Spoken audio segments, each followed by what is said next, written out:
Hi, welcome to Lexicon Live.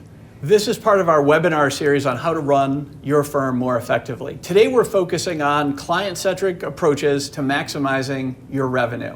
The other way of looking at it is if you're asking yourself, where are all my clients? How come I don't have any clients? And how come I never have repeat business? You really need to pay attention to this webinar. A little bit about Lexicon. We're a holistic provider of software and services in the legal space. What that means is we provide a practice management software suite that's flexible to serve the needs of firms from solo practitioners up to AmLaw 100 firms. And we support multi-office, multi-country, multi-location law firms. So regardless of your hierarchical structure, no matter what your footprint is, our software can help your firm operate more effectively. In addition, we seamlessly integrate services from call center support for customer intake and customer satisfaction, all the way through to billing and collections on the back end and all points in between. If you have a need, it's likely that we can come in, talk to you, and design a solution that will help your firm operate more effectively, drive higher customer satisfaction, and help you operate your firm more efficiently. Again, quick review, all of the software and services we provide. One thing that does differentiate our software is we are all inclusive, meaning we don't charge you for add-ins and add-ons that a lot of the other practice management players do. Document management, Outlook plugin, those things are already fully embedded in our software. You don't have to pay extra. The price that we put on our website is the price you'll pay for your software on a monthly basis. In addition, we provide a variety of services that complement the software, from just general IT help desk support all the way through, again, to operations and quality, virtual paralegals, virtual receptionists, billing, collections, a quality system. Anything that you might need to operate your firm more efficiently, we can provide. And then why choose Lexicon? As we've already said, we have a very flexible system that will work with you regardless of your type of law, regardless of the size or geography of your firm. And we've got deep expertise managing and growing firms for well over 10 years. We've been built to scale. So it doesn't matter whether you're a solo practitioner right out of law school looking to make your name, or whether you finally hit the point where you've got 20 or 30 attorneys on staff and you're really thinking about how do you accelerate and take your business to the next level. We can help you with that. And all of it is done in a way that allows you, through the system, to customize and personalize what it is that your attorneys see and what it is that your clients will be interacting with, without us having to do a whole bunch of work on the back end, programming and developing unique instances just for you. That means that you get the advantage of a low base cost without having to pay for a lot of custom development. Instead, the system's been designed to be flexible and meet your needs. And firms see an average of 20 to 30% or $20,000 to $30,000 in incremental income per attorney when they implement a service like Lexicon, because it helps you satisfy your customers, drive revenue in the door, capture revenue more effectively, and have to write down or write off fewer charges due to disputes. A little bit about me. I'm Scott Brennan. I'm the CEO of Lexicon.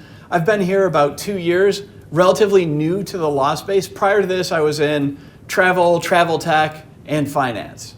And I'm joined today with Sarah Ruttan-Bates. Yeah, hey guys. Really excited to be here. So my background is I am Director of Legal Operations and Training at Lexicon. And I have spent majority of my career, so 15 plus years, either working in an actual law firm or working more behind the scenes and providing a lot of those services that Scott just covered. So really excited to be here and talk more about it. So what are we going to talk about today? Well, first and foremost, the state of customer service within the legal industry. The second thing we have to cover, though, is the benefits of a client-centric approach to practice management. And then the last thing we're going to talk about, adopting that client-centric approach to actual practice management itself. So I think it's really important, and Scott, you said you've been doing this now for 2 years, but I mean, do you hear this from people? I hear it all the time. Wait, I have to actually talk about client expectations. Yeah. Right? What are they feeling? What do they want?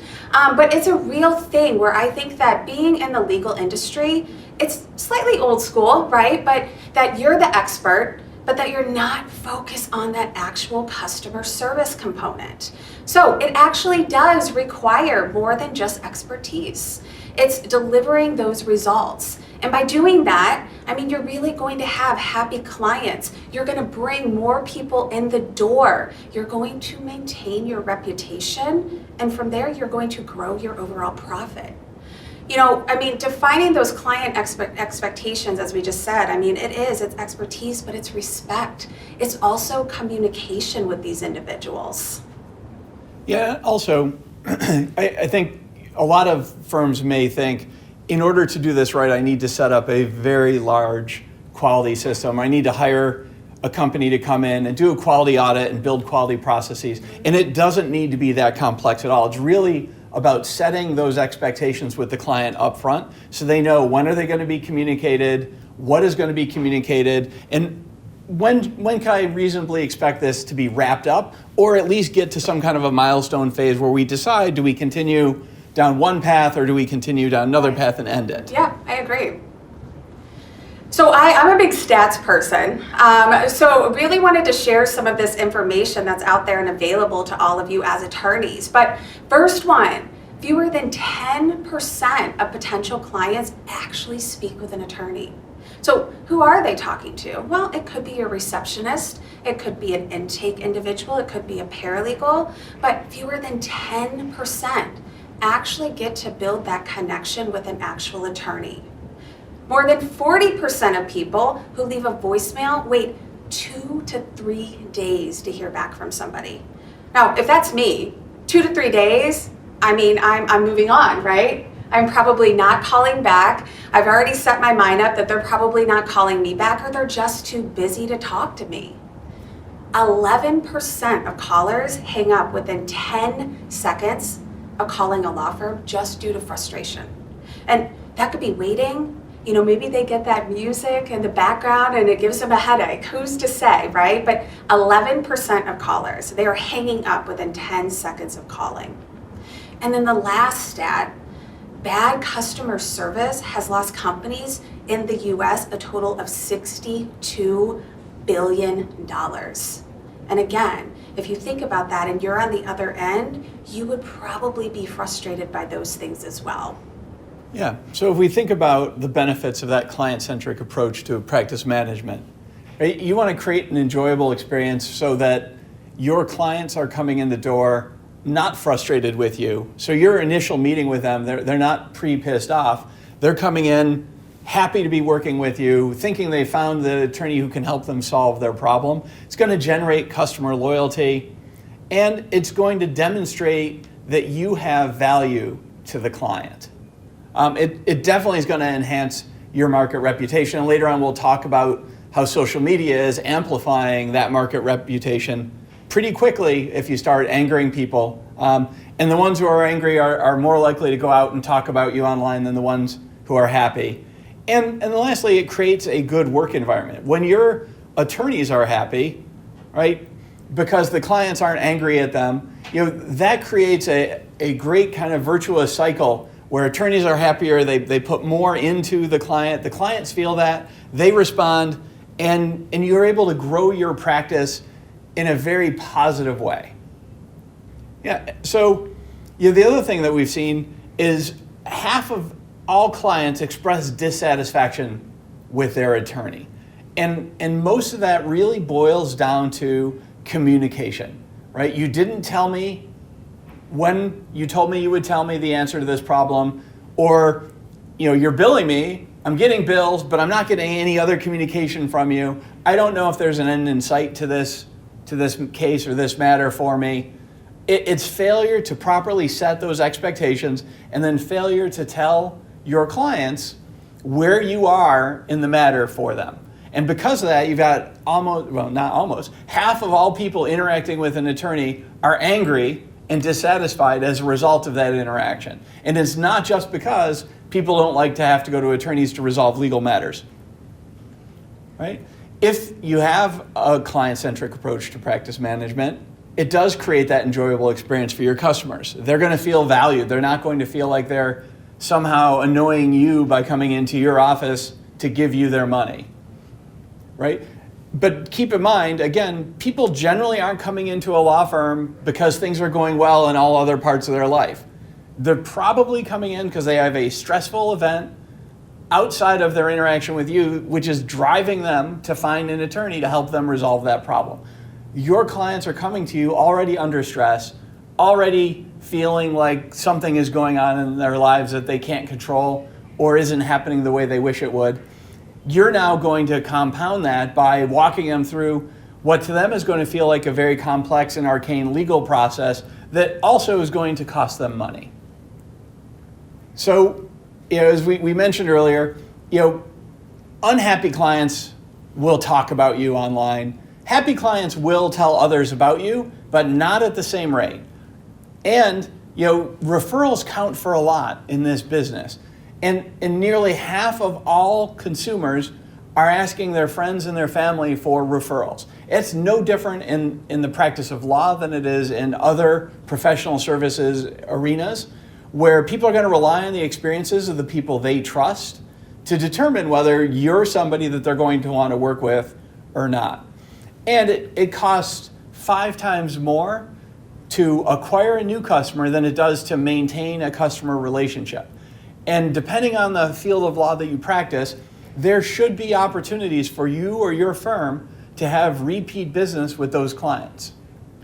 Right? So happy clients are those that are going to come back. You don't have to be a rocket scientist to figure it out. If somebody's unhappy with the service you're providing, if they think you're a lousy communicator and they don't know where they are in their case, they've been frustrated for months, and the money's still coming into out of their checking account and into yours, but they're not feeling like they're getting their money's worth, they're an unhappy client, and they're very unlikely to come back, and they're certainly not going to be referring you to their friends and their family. The other thing is, on average, attorneys are collecting about 85% of what they bill. Some of that is due to client concessions. Some of it's because you've got a client that is unhappy and they've expressed some dissatisfaction, and an easy way to help make them feel a little bit better about it is by writing a little bit off the top. And some of it is you finish working on their matter, you've lost the leverage, and they're going to bank on you not being willing to pursue them for that last dollar owed. All of those are related in one way or another to a dissatisfied, unhappy client. And so if you can provide that client-centric approach where you're focusing on the client, making sure the client feels like you've communicated to them throughout the process, that you understand them and their needs, and that you're keeping them in the loop, they're going to value you. And customer service is actually, in some cases, more valuable to those clients than your expertise in the law. They may, and maybe it's not true, believe that they can go out and find another attorney as experienced as you are, as technically capable as you are in your field of law in your town. And that they can do that, and they can also find that same attorney who also provides excellent customer service, is client-centric, communicates on time. It may not be true, but if they feel that way, they're going to explore it. And that means you're not getting that repeat business we spoke about, and you're not going to get those referrals. In fact, they'll say, well, if I had to do it over again, I would have gone with the other attorney in the building across the street. And almost 100% of people seeking legal advice are going to go online these days, and the majority of those people are going to do it from their phones. So you want to have as many positive reviews as possible to offset the negatives that you know are coming. There is something very passive-aggressive that happens in this internet culture, where people will have a meeting with you, not express dissatisfaction to your face, go home and write a Yelp review blasting you for something that you would have, if you've been aware of it, happily taken care of. So regular communications with your client, so it's not something that they're uncomfortable raising, those are going to help to maintain healthier relationships with that client. You're less likely to get bonsai'd by a negative review that you probably could have gotten in front of if you'd been talking with them more regularly. And you'll still have the benefit of more communications with your clients, which should lead to more positive reviews from all of the clients, right? And so if nearly 100% of people go online looking for advice, you want the ratings for you and your firm to be as high as possible. And that's how you enhance your market reputation, right? You want to minimize the number of negative reviews that you have. Negative reviews are going to happen. They just are, right? Everybody's not always satisfied. Everybody's not always going to be willing to talk to you about it. And maybe you may think that you're not willing to fix a problem that your client feels they're having because you don't necessarily think that it is a problem or it's not outside the norms for what they may have experienced in their case. You may have done everything absolutely right and gone above and beyond. They didn't get the outcome they wanted and they're angry. So negative reviews are a fact of life. What you really want to make sure you're doing is maximizing your opportunity with all of the other clients to encourage them to post a positive review so that you're not swamped by a few negatives dragging your Yelp review or your Google score down into the 2s. You need as many positive reviews out there as possible to help enhance your market reputation. So Scott, I just had a thought. We're talking about these, possible negative reviews, and it's true, right? People do. They're more likely to post when they're upset about something. But do law firms gain any type of benefit to their reputation by going out there and trying to respond to some of these negative reviews? Yeah, absolutely. Yeah, you should always respond to the negative reviews as well. And when you do respond, address that you understand that they're upset. Offer a resolution, offer to take it offline if you can. But at the very least, leave a note saying, hey, we understand you're upset with the service we provided. Love to talk to you about it more. Get that discussion offline. And at least then, if you're out looking right, at other firms, you at least say, oh, they're at least willing to address it. Right. Now, if you have 50 of those and no positives, it probably doesn't matter that much. It's a little different, right? But it does. It drives home that point that we still care about the client, right? Even if potentially they were unhappy with something. Right. Yeah. Okay. All right. And so the other thing to look at is only about 70%, just under 70% of public sector attorneys are actually happy, right? So that says that over 30% of the rest are unhappy. That means that you've got a bunch of unhappy people out there talking to clients. And it's a truism in customer service, in call centers. People can hear the smile in your voice or the lack of that smile in your voice. And if somebody's unhappy when they're talking to a client, in this case, a public sector attorney, right? The person on the other end of that phone call, the person across the desk, they're going to pick up on it. It's going to infect their opinion of the firm, of the work that person is doing. Yeah, so I think another thing to really focus on is creating a good work environment. Again, just from seeing that from both sides, when your firm is providing that excellent overall service, it makes those clients, those potential clients happy. But here's another thing to think about, and Scott just said it, right? You can hear somebody's tone of voice when you call. So if you're creating a work environment where your team members, your legal staff, your other attorneys, they're happy, they're invested in what they're doing, it increases their job satisfaction, they're going to be more productive, and that is going to flow over into the actual service that they are providing to your clients or even your potential clients. And turnover, as we all know, is a problem in this industry. You think about it, if you lose an attorney, it impacts the clients. Even if you lose legal staff, that impacts the attorney. And either way, it's the ability to support that client, right? There's an impact. Yeah. So, adopting a client-centric approach to practice management. So let's break that down. What does that actually look like, and what are those focus points? Well, 1, make a good first impression.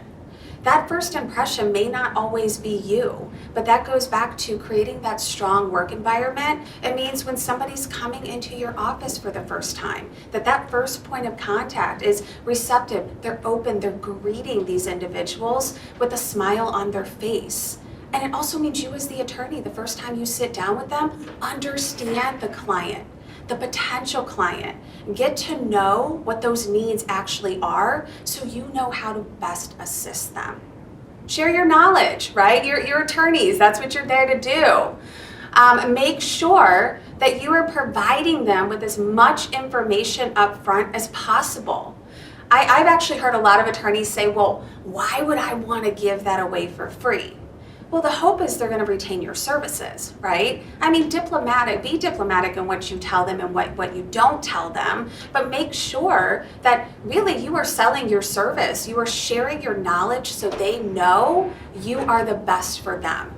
Yeah, and that's a good point, because if your plumber comes in and tells you, in order to fix this persistently slow drain, I'm going to have to rotor your pipes, I'm going to have to probably put in a new pressure relief valve. I can tell you that never in my life have I then said, well, I can do that, so I'm just going to go ahead and do that.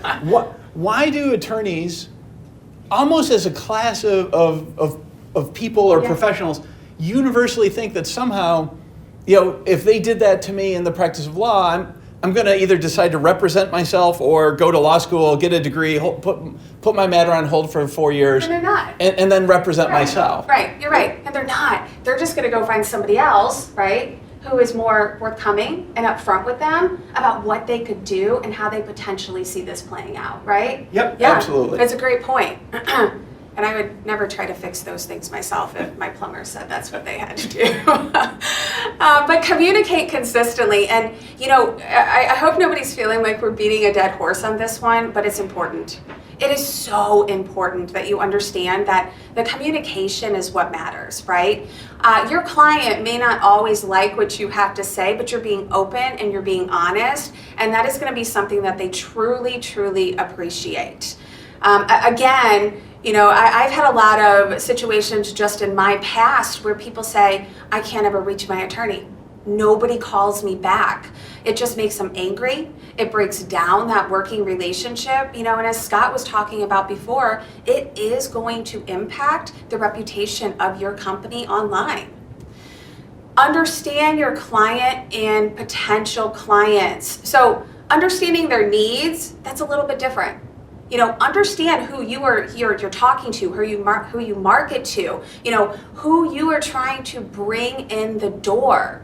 Having a good understanding of what, I classify it as maybe your scope or your audience is, again, that's really going to help you streamline your focus. It's also going to, yet again, empower the people that are working for you so they understand the type of individuals you're trying to represent and the type of people you're trying to bring in the door.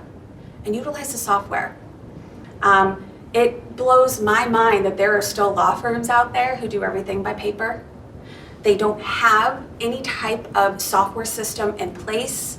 It's crazy to me how they're keeping track of deadlines and just communicating information with one another. So utilize your software to be this tool and take all of those extra layers of stress and chaos off of your plate. Yeah, to me, items 1 through 5 feel a little bit like the rules you learn when you go to kindergarten, right? This stuff isn't difficult. It's about treating clients with respect, understanding their needs, communicating where you are in the process. Utilizing the software is the only one that you didn't learn when you were 5, right? And what that really means is have a framework that supports doing items 1 through 5 on this list that are going to help you understand your clients and their needs better, that are going to allow you to have a good first impression, be able to communicate to them maybe on an automated way, where are you on their matter, right? You just have to leverage a tool that allows you to do that without being extra work for you. Well, it can create workflows and processes for you. Exactly. So, he keeps saying this, communicate, but to Scott's point, that communication doesn't always have to be you picking up the phone, right? It doesn't always have to be you necessarily sending that email. You can build in workflows so you have a system in place. But it's an amazing resource, and Scott's absolutely right. All of these other things, these things, but by implementing a software that is going to help truly dictate how you practice day to day, you are going to be just blown away by how much of that stress is actually just taken off of your shoulders. This one is one of my favorites. So you have to remember, you should be treating, or your legal staff, or if you're using, one of Lexicon's amazing services to help bring clients in your door, you should treat your clients the same way that you treat potential clients, and then also treat your potential clients the same way you treat a client. So what do I mean by that? Again, a lot of people will say that you saw the stats, they can't even get an attorney on the phone. But once they've signed on that dotted line, they've retained their services, they can hear from their attorney or a paralegal all the time. Now, I've heard it the other way. I spoke to this attorney constantly. They were telling me all of these amazing things that they could do for me, but as soon as I actually retained them, I quit hearing from them. So you have to remember that both of those relationships, they matter. And you should treat these people the exact same way throughout the duration of the process, if they retain or if not, because they could come back. They could come back and make that decision later. They could refer a friend, right? So maintaining that relationship, truly being genuine to who you are and what you can do for these people from point A to Z is incredibly important as you adopt these client-centric approaches. Making a good first impression. So I talked about this a little bit earlier, but it starts with, first and foremost, how do clients find you? Well, we talked about marketing aspects, right? Everybody is on their phone. Everybody is on their tablet, their iPad. They are looking at social media. People are looking up reviews. They are searching. So they're doing their due diligence before they even contact you. So they found you, they like what they see, right? You've got these great reviews out there, or maybe a few that are a little questionable, but you've taken the time to respond and address those. So now they call. When those calls are coming in, you have to be asking yourself, what is our speed to answer? Are these calls just ringing and ringing and ringing? Can somebody get through?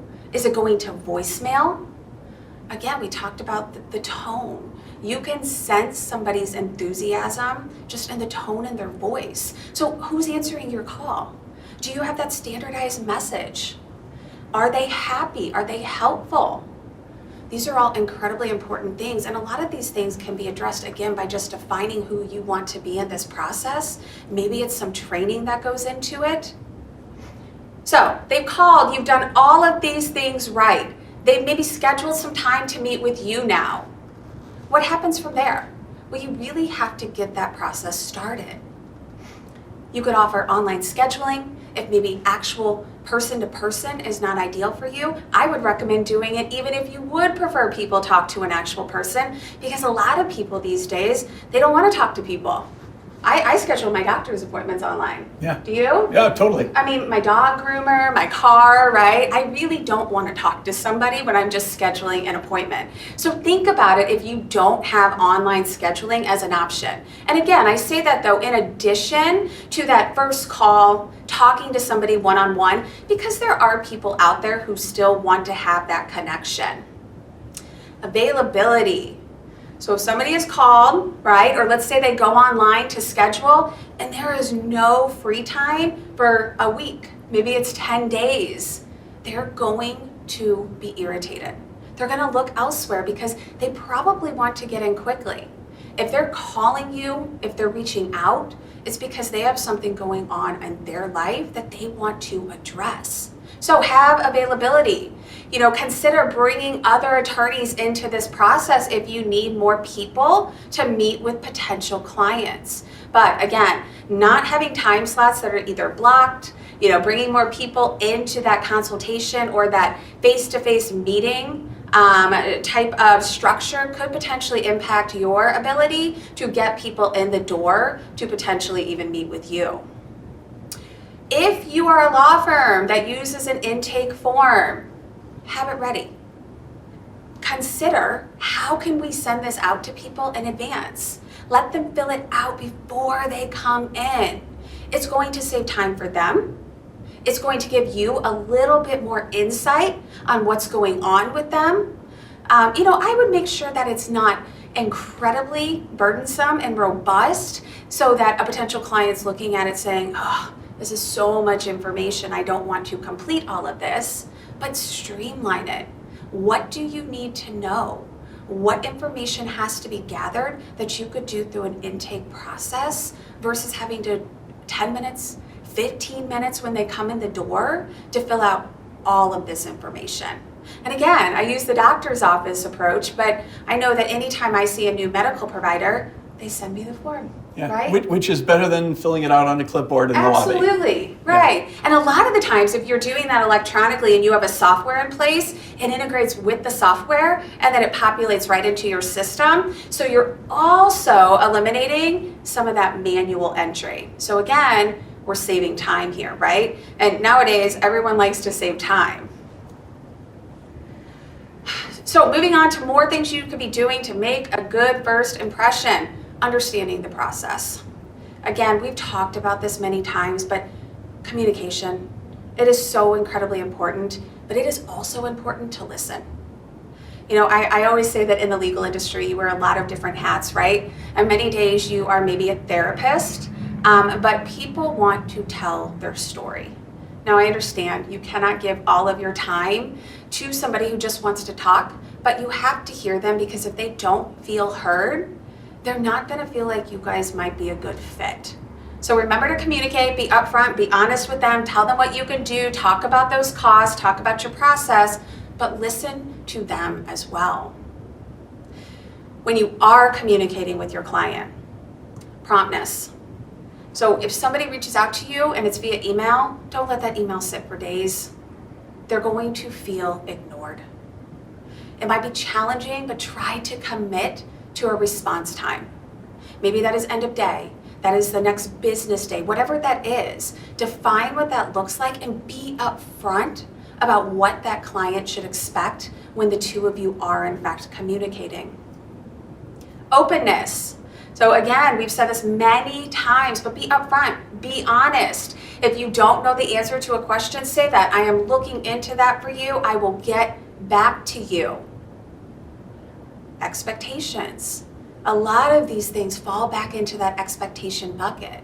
But, you know, explain to your client what they can expect from you, from the process. If something doesn't go according to plan, make sure they understand the expectations of the very next steps. Again, availability. And this is beyond now at this point, just scheduling somebody to come in, but your availability to sit down to meet with them, to continue to talk them through this process. You know, a good example would be, let's say you have a hearing coming up. You need your client to come in to sit down and prepare, right? But your schedule is booked for an entire week. And you say, you know, I just don't really know how I'm going to get you in, but we really need to get through this. Make yourself available to your client. And if you can't, make sure you explain to them that the person that is sitting in for you is just as qualified and they can walk them through that process. And again, adopt technology. We live in that world now, but by implementing your legal software, a lot of these things can be built into your workflows and your processes. It sounds like a lot, it's robust, but truly by adopting technology, you will be more efficient, your law firm is going to be more organized, and your clients are going to be kept informed and know exactly what is going on. Yeah, if we think about the list that we just walked through and where Lexicon can help, right? We could take those phone calls. Our agents will be on the same software instance as your firm. That means they can take notes and directly drop them into the notes field so that you as the attorney, when you see that client come in the door, you've got everything you need about that client at your fingertips. They can transfer those calls to you if you want to have a discussion with them. They can ask you to call them back if that's necessary. They can also, the agents can also actually either do the intake over the phone, if it's a relatively straightforward intake form, or we can send it via the software out to the potential client so that they can fill it out and they can send it back in to you as the attorney. Again, all right in the software under the potential client or client bucket. So we've done what we can to try to streamline this process and automate it so that as the attorney, you don't have to put any extra work into this at all. It doesn't matter whether we take the call or your receptionist is taking the call. That functionality exists. and it can be leveraged to drive the results that you need for your firm and end up maximizing the number of clients that are going to come in the door and who are going to have a good experience with you because they don't feel like they've now told the story 3 times to 3 different people in the firm. So that takes us into understanding their needs though, right? Understanding your client's needs, who they are, what they want from you is so important. I think it's pretty common. We can all say miscommunication, right? It runs rampant, may it be your personal life or your professional life. But here's the thing. You need to be a partner with this individual. So that means you have to ask questions. And of course, in your field, in your industry, sometimes those are not comfortable questions. But again, you've explained already, I'm here for you, I can help you, this is what I can do for you, but we have to be open and we have to be honest with one another. Ask the questions, even the difficult ones. Be open.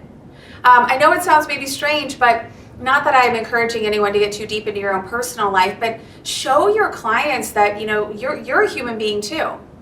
So not only be open about the process of law and what you're expecting and hoping for them, what those next steps look like, but be open in the sense that they realize, you're a person as well. Maybe you share some of those more minor details like, hey, we got a puppy this weekend or went to the park with the kids. I mean, it seems so fluffy, but people actually truly enjoy that and they appreciate when their lawyer opens up to them a little bit more and shows that they, of course, like I said, they're human, they have a life, and that they can understand some of those pain points that maybe that client is going through.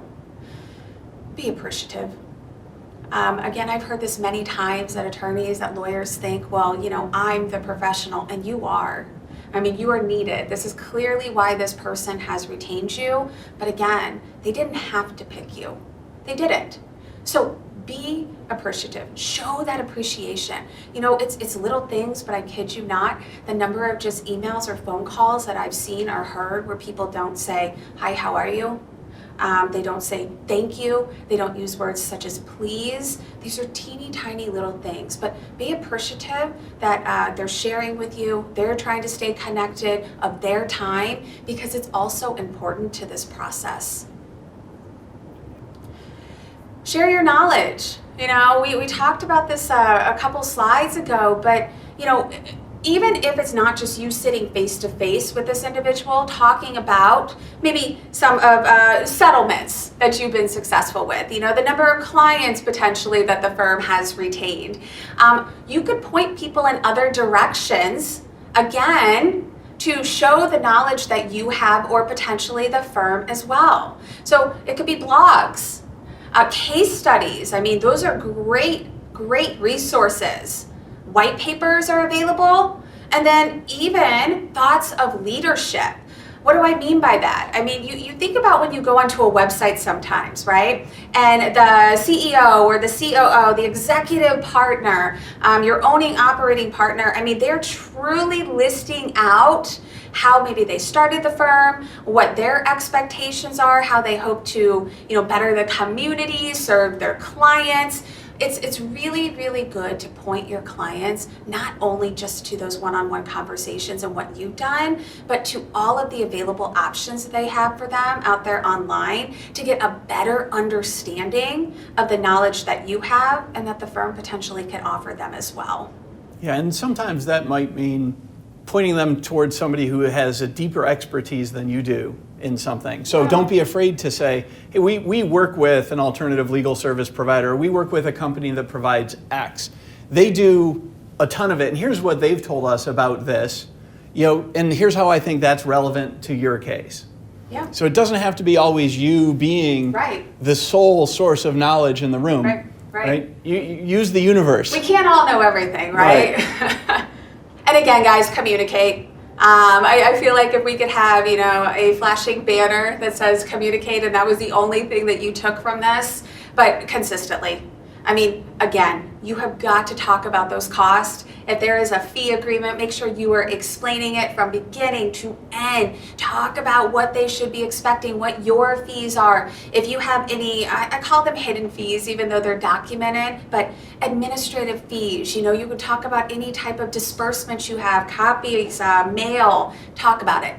Because it's one less thing potentially you have to deal with when they get that invoice and they're shocked. They're shocked because you didn't have that conversation. Set realistic goals and expectations. You know, in the legal field, of course, you're never going to make a promise. You're going to talk about all different types of potential outcomes, but have those conversations. Make sure that your client understands it could go this way, it could go that way, but no matter what way it goes, we have a plan and we have a path. Again, listen. You know, you can't be the only person in that room talking. We like to call it talking at people. Let them share, ask questions. Again, it's just such a strong communication tool to have that back and forth one-on-one. And use practice management software. Let the software help you with a lot of these incredibly important, but sometimes maybe feel like manual or administrative tasks, but these things have got to happen. You know, again, those workflows to build in those reminders. If you have set timelines on when you update your client or when you need to schedule meetings, all of these things can happen. Sharing information with other people. So your paralegals had a conversation with client and they were maybe asking questions or they were a little upset about something. Not only can they send you an email, but they can drop all of that into the software. So at a later date, you don't have to dig through your email to find it. It's there. Or better yet, you bring on an associate attorney to help you with this individual's case. They can pull up all that historical knowledge. So leverage your software to help you be a better attorney and provide a higher level of support to your clients. Yeah, I'd also say if you're in the market for practice management or case management software, one thing to look at is what is the philosophical perspective of the case management software provider? At Lexicon, we are a client-centric platform, which means everything is driven off of the potential client or client. They can have multiple matters associated with them. All of their contacts link back to them, but they always link back to the client or the potential client. There are other softwares in existence that are really matter focused or matter driven, and that's fine. And maybe you're in an area of law where clients don't matter that much, and it really is about the procedure of a bunch of different matters flowing through your firm.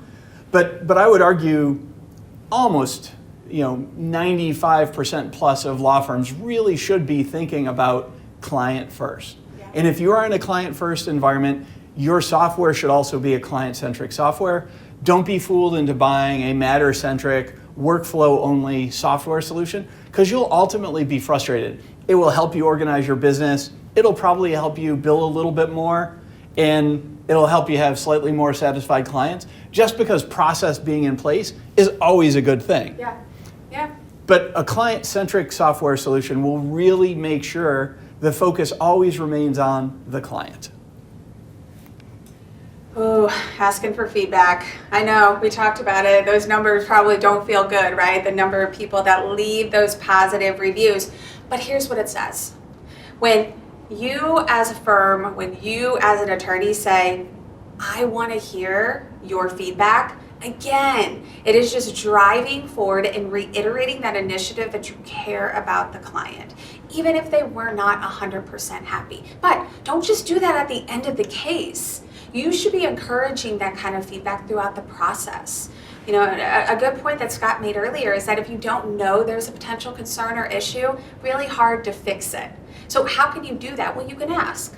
And people may not always be honest with you, but at least you're making that attempt.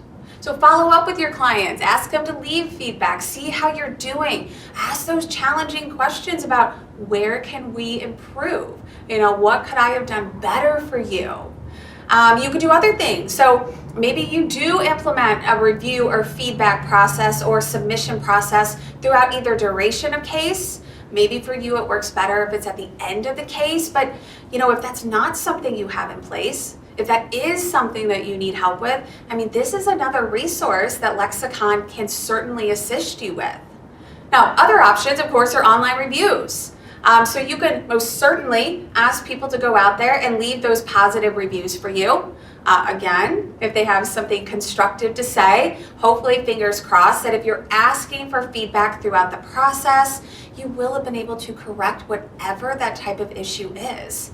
And then a quality system. You know, Scott touched on that a little bit in the beginning, but if you don't have a quality system in place, and what I mean by that is, what level of quality and service are you actually providing to your clients? Strongly consider that. I mean, it ties in a lot of different things. I mean, first and foremost, it really helps define those expectations we've talked about, but they're the expectations that all of you in your law firm should have day to day in your operations. By having those expectations in place, of course, it means it's impacting the level of service you're providing to your client, but in a positive way. So if you're not thinking about what that quality system looks like for all of you, think about it. Let us help you build that and implement it, because it most certainly is going to assist with that review process, and it is most certainly going to increase that level of service that you are giving day to day to your clients.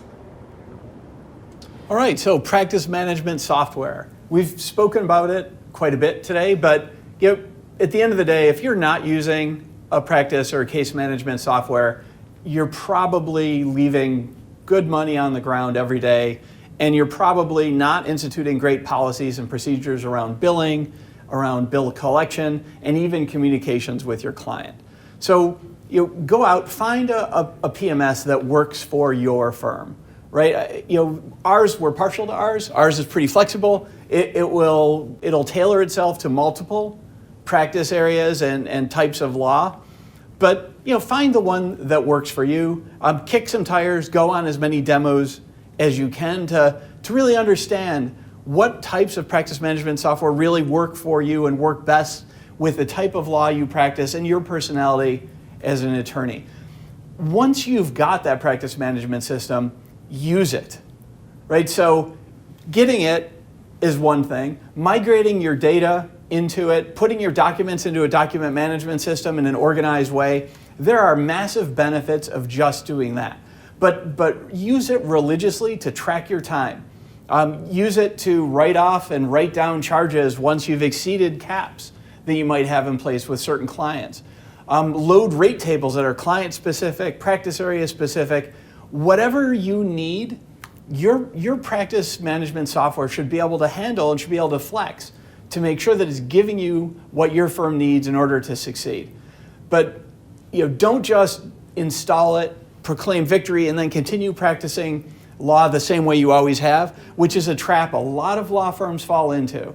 You have to use the software. You have to go through that learning curve to load your workflows, load your rate tables, load your contracts in place with your clients or your HFAs, and then use the software. Let the software drive some of those things that today you're doing manually. You're hoping you remember to load your time on Friday for something you did on Wednesday.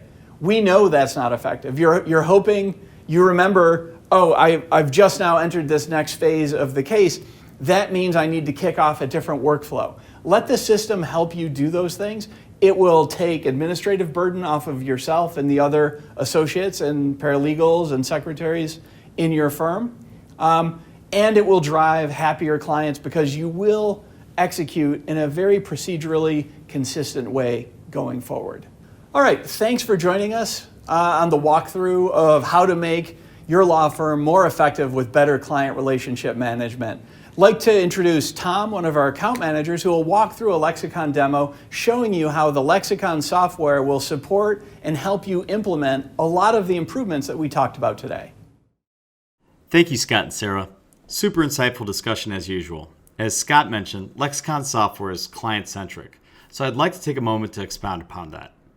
With our custom intake process, you can intake new potential clients utilizing a data entry process that mimics the natural workflow of first-time engagement. Of course, being able to enter in the basic details of the matter and the client. Furthermore, you can specify any opposing parties in counsel, any docket dates, or events that require action. Most importantly, you don't have to open up any additional programs to schedule the initial consult. Just use the two-way sync between Lexicon and your native calendar solution to quickly and easily select the best time for you or anyone else in your firm to meet with the client. Or, for those of you that want one-touch scheduling, just hit Next Available Appointment for fast and easy scheduling. And lastly, make sure to capture any notes needed to help you better engage with clients in the future by remembering every conversation you've had with them. If the idea of having organized client data sounds great, but actually answering the calls and entering all of the data yourself seems exhausting, then we have a solution for you, and it integrates seamlessly with Lexicon software. With our virtual receptionist and scheduling services, we can help you offload the burden of intaking potential clients, something you don't get paid to do, and instead allow you to focus on actual billable activity. Our virtual receptionist is billed by the minute, and best of all, you don't have to pay us any health benefits or payroll taxes. Each agent goes through a thorough training based upon your individual firm's practice area and intake process, along with any frequently asked questions you hear regularly. By utilizing our virtual receptionists, you ensure that you don't ever miss any potential leads while freeing you up to be more focused, work more efficiently, and of course, increase your billable hours. Now, to better manage client relationships, staying on top of each matter and being informed is the first step to client satisfaction. To help you achieve this, Lexicon's custom notification and task settings enable you as either the user or the administrator to set the notification preferences that you feel are required.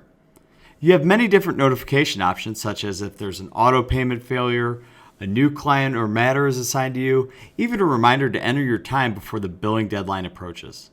Additionally, we have built in the ability to create matter alerts, so when you or any other attorney at your firm views the matter workspace, everyone can be in sync regarding important information relevant to the client or matter.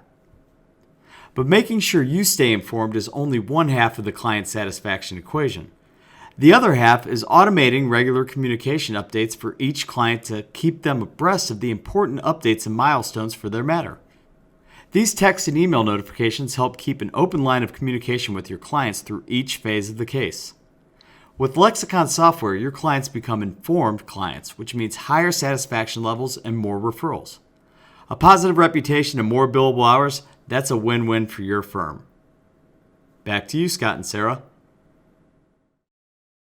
Thanks for the demo, Tom. I hope everybody enjoyed this month's edition of Lexicon Live. Again, focusing on client management and driving satisfied clients into your firm, retaining them in your firm, and using that to actually propel your firm to greater heights with employee retention, more revenues, and more repeat business. And as a reminder, we have Lexicon Live, which is this webinar series. We also have got some Lexicon Live CLEs that'll be coming out. And we have a regular Lex Factor podcast that comes out several times a week. We focus on a particular issue or topic for 35 to 45 minutes. And then we have a few that are Lexicon or Lex Factor briefs, which are going to focus on things that are a little more topical in the news, where we want to share our perspective with you on something that's happening in the practice of law, predominantly in the US. But we'll have an opinion, might not be your opinion, but we'll share our opinion with you if you listen to the briefs. And if you like what you saw, don't forget, go ahead, schedule a demo. You can hop online. The demo can be as fast as you'd like it to be or as in-depth as you'd want it to be. There's a little form you can fill out. You can tell us what your pain points might be. We'll tailor the demo to talk to the things that you're struggling with as a firm. If you say, I'm less interested about the software, but I really want to know more about virtual receptionists or virtual paralegals, go ahead, schedule the demo, put that in the notes field, and we'll set up a call with the people who set those lines of businesses up. So you don't have to sit through a software demo if that's not what you're really interested in. We can talk about some of those other services as well. All right. Well, thank you very much for everybody's time.